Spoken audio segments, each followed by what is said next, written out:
Bismillahirrahmanirrahim. Assalamualaikum warahmatullahi wabarakatuh. Alhamdulillah.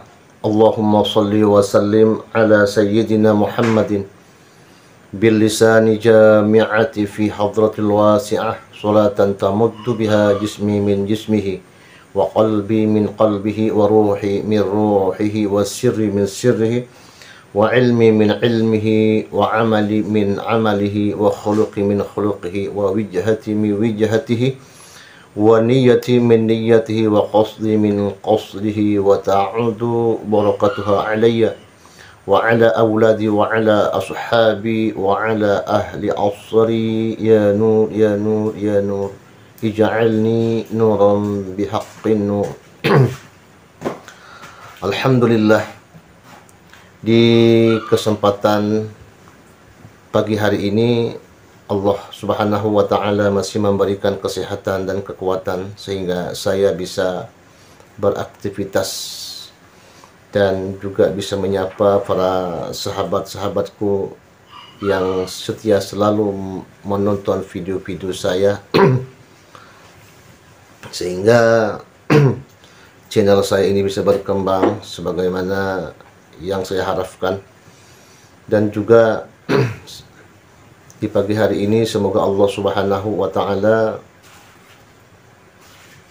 selalu memberikan kesehatan kepada sahabatku dimanapun kalian berada, dan yang sakit semoga cepat sembuh dan segala hajat-hajatnya Allah kabulkan. Semoga putra-putrinya menjadi anak yang soleh dan yang solehah, berguna bagi nusa, bangsa, negara, dan agama. Amin ya rabbal alamin. Saya selalu memberikan nasihat kepada saya pribadi, juga buat sahabat-sahabatku, bahwa tetap kita semangat untuk menjalin persatuan dan kesatuan umat. Walaupun bermacam-macam permasalahan atau polemik-polemik yang kita hadapi, namun kita adalah umat yang satu. Mari kita tonton video ini sampai selesai, di mana tanggapan dari AA Guru tentang pernyataan daripada Imanuddin. Selamat menonton. Ummati ala dhalalah, tidak akan bersepakat umatku pada kesesatan. Namanya Ustadz Nuruddin. Sudah saya suruh Mas Rifki Zulkarnain untuk nantang debat Ustadz Nuruddin dari Jawa Barat itu, yang dia katanya mensahihkan nasab Balawi, tetapi tidak ada jawaban. Kemudian dia bikin sebuah tulisan di akun Facebooknya bahwa dia mengakui dirinya bukan ahli nasab. Kalau mengakui bukan ahli nasab, tidak paham nasab, jangan sekali-kali menyalahkan para peneliti nasab. Nah, dia ngomong katanya kita ikut ulama-ulama aja. Ulama telah bersepakat nasab Balawi ini sahih. Ulama mana? Buktinya dari abad ke-4 Hijriah tidak dicatat, ke-5 Hijriah tidak dicatat, ke-6 dicatat bahwa anaknya cuma 3, Muhammad, Ali, dan Husain, tidak ada namanya Ubaid. Gimana itu mau dikatakan sahih? Nasab itu sudah batal sejak abad ke-4 Hijriah sampai dia mengaku tahun 895 Hijriah. Jadi itu ustaz-ustaz yang ngakunya ahli filsafat tapi tidak mau menggunakan metodologi filsafat di dalam mencari kebenaran ilmiah, lebih baik dibakar buku-buku filsafatnya. Nggak usah ngaku-ngaku ahli filsafat, udah ahli husnudon aja ngakunya cukup ahli husnudon, taklid buta cukup. Jangan ngaku-ngaku ahli filsafat. Di dalam keimanan katanya itu bisa ilmiah, tapi bab nasab katanya husnudon. Na'udzubillah. Ustadz Nuruddin kemarin kan rame debat sama Gurgem. Kemudian beliau itu diundang sama Ari Untung ke podcast. Nah, di dalam podcast itu lama itu membahas tentang ketuhanan. Di tengah-tengah podcastnya itu membahas tentang nasab. Jadi Ustadz Nuruddin ini ditanya bagaimana posisi beliau di dalam kisruh nasab ini. Ustadz Nuruddin menjawab, taklid. Saya ini taklid kepada orang yang ahlinya. Dalam pengertian beliau itu mukir, mengisbat lah begitu. Ya, kenapa? Karena orang-orang yang ahli di bidangnya mengisbat. Dan tidak ada salah bagi kita untuk taklid kepada orang yang memang ahlinya. Itu kata Ustadz Nuruddin. Lah ini kan bikin si Imad kepanasan. Ya, karena beliau itu kan ya kita tahu ya ahli ahli tauhid, kemudian ahli mantik begitu. Ya, filsafatnya juga bagus, Ustaz Nuruddin itu. Nah, kedengeran kayak apa sama si Imad. Nah, si Imad ini langsung pidato. Pidatonya begini. Kurang lebih ya. Bilangin sama Nuruddin. Buku-buku filsafatnya bakar saja. Buku-buku mantiknya bakar saja. Kalau menentukan nasab hanya dengan taklid dan husnuzon, ngapain belajar filsafat jauh-jauh? Udah, jangan ngaku ahli filsafat, ngaku saja ahli husnuzon, begitu. Itu kata si Imad. Jadi seolah-olah orang yang ahli mantik, orang yang ahli nazar, ahli berpikir, yang ahli tauhid, itu tidak boleh taklid. Ini ketololan lagi dari si Imad itu. Nah, kalau kita lihat siapa yang ahli-ahli di dalam ilmu akli ini. Kalau Syafi'iyah punya 3 raksasa tuh. Imam Haromen, Al-Imam Ghazali, dan Syekh Fakhruddin Ar-Razi. Ya, ini giants di dalam ilmu, raksasa-raksasa. Syekh Fakhruddin Ar-Razi itu sampai disebut Sultanul Aulia. Ya, semua ulama ini itu hanya sebagai pengganti dari Syekh Fakhruddin Ar-Razi. Saking hebatnya Syekh Fakhruddin Ar-Razi. Al-Imam Ghazali disebutnya Hujjatul Islam. Ini kalau kita mau lihat keahlian mereka sebagaimana Tikoh sebagai ahlul mantik dan sebagai ahlul nazar, itu tidak diragukan. Ya, kitabnya banyak, kemudian mujadalahnya juga banyak dinukil, ya. Tapi dalam beberapa hal, malah dalam banyak hal, mereka pun masih taklid. Terutama dalam bidang fikih. Misalkan Imam Haromen, tadi saya sudah bilang, Imam Haromen, kemudian Syekh Fakhruddin Ar-Razi, kemudian Al-Imam Al-Ghazali, ini semuanya Syafi'iyah. Nah, apakah taklid kepada seseorang itu menjadikan holal, ya, kelubangan atau kebolongan di dalam keahlian berpikir? Tidak. Kalau misalkan kita lihat di dalam ilmu tauhid, yang wajib nazar, wajib ijtihad itu cuma satu. Apa? Ma'rifatullah. Cuman itu yang wajib.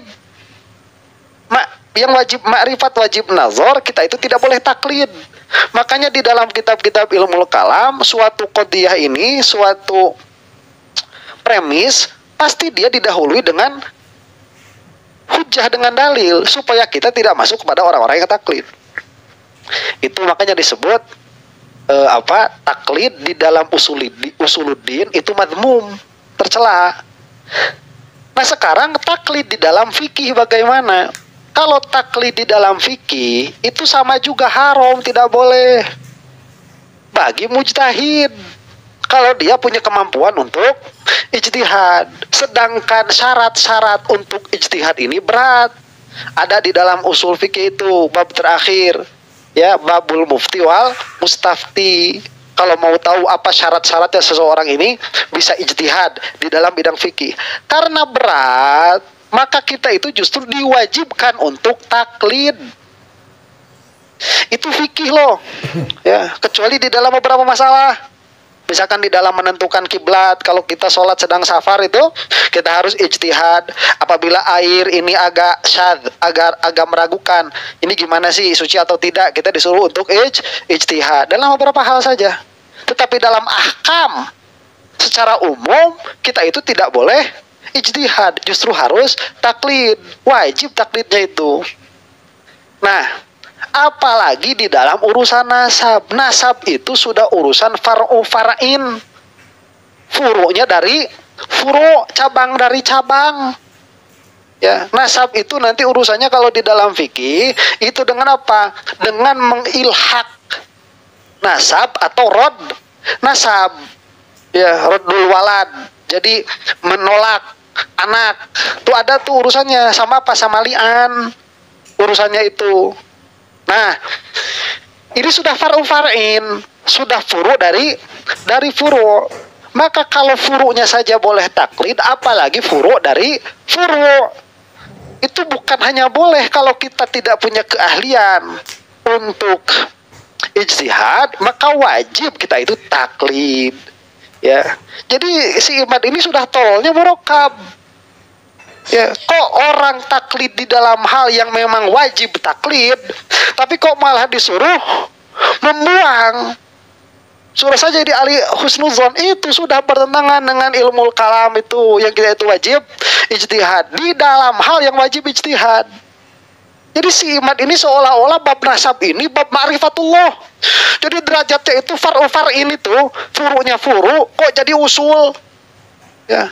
Bilang orang-orang itu harus ijtihad, tapi di dalam kenyataannya dia cuma bilang orang-orang harus ikut sama dirinya. Yang mana dirinya pun gak ada yang mengakui. Kecuali kelompoknya saja, yang sama-sama bukan ahlinya. Ya sekarang mana ahli nasab? Ya, yang sebelum si Imad ini, yang mengatakan nasab ba'lu ini putus, tidak bersambung kepada Rasulullah. Nggak ada. Makanya setiap dalilnya itu apa? Tidak ada yang menyebutkan. Pasti itu dalilnya. Tidak ada yang menyebutkan. Bukan ada yang menafikan tuh. Dalilnya seperti itu. Nah ini ya. Jadi tololisme si Imad itu. Nah demikian sahabatku penjelasan dari AA Guru ya. Semoga AA Guru selalu sehat walafiat dan tetap semangat untuk membela kebenaran, dan semoga Allah Subhanahu wa Ta'ala senantiasa memberikan taufik, hidayah serta inayahnya buat kita semua sehingga kita melihat titik kebenaran yang hak. Jika terdapat hal yang kurang berkenan dan juga kalian jika suka dengan video ini, maka di komen, like, and subscribe. Tentunya harapan saya komenannya yang bermanfaat buat orang lain. Dan saya akhiri, ma'assalamu fi amanillah, summa assalamualaikum warahmatullahi wabarakatuh. Sampai jumpa.